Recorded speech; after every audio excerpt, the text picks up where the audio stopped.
Also, I have to tell you, I love your talking voice. Oh, thank you so Just much. hearing it out there, like you sound like you're smiling when you talk, which is just the nicest quality anyone can have when they're talking. Fuck, that's such a nice compliment. Thank you. Are you thinking of me?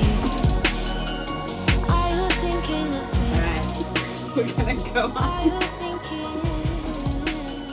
Wafia with 83 Days, the opening track of her 2018 EP 8.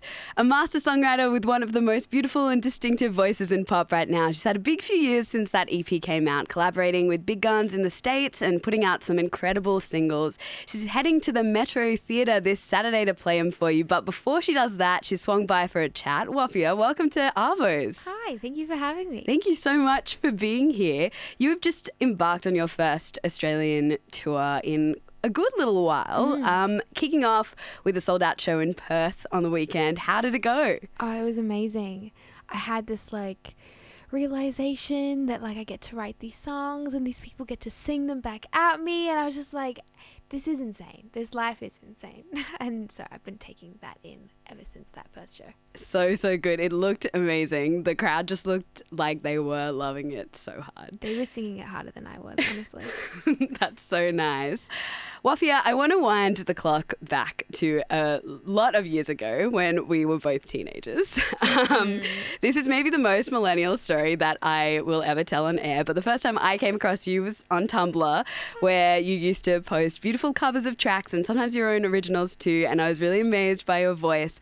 And I have this very vivid memory of sending you an ask or whatever it was called to recommend you apply to play at Pete's Ridge Festival and tell you it was my dream to support you one day.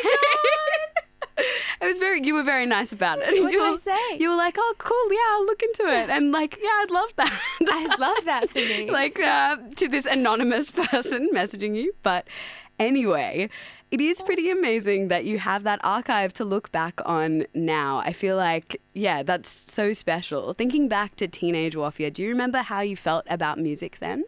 Yeah, but just on that note, that archive is people's suggestions like yours is what propelled me. I'd had no idea what I was doing. And then these random people from all across the world were being like, you should put this cover.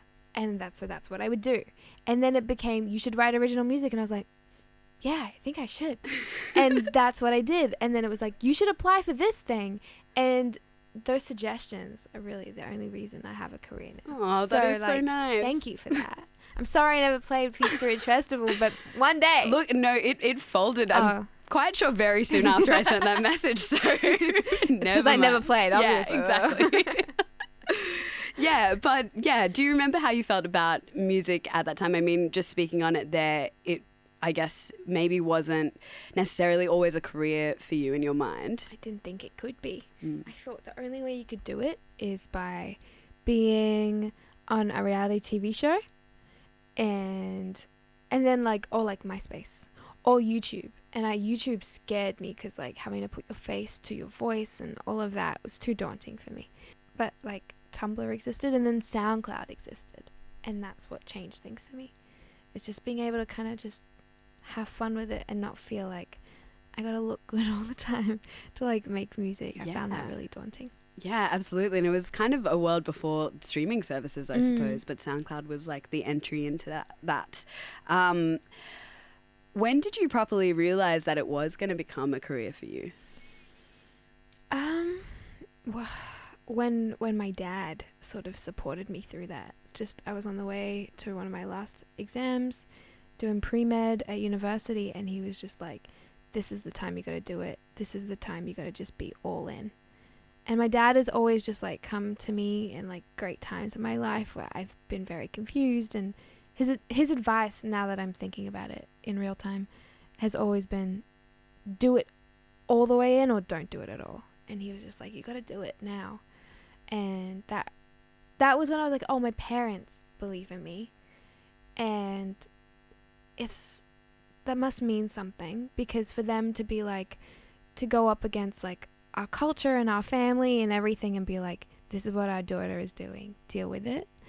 I felt like maybe there was something to this, because it wasn't going to be easy for them to say that to people they loved. And that was, I think, the turning point.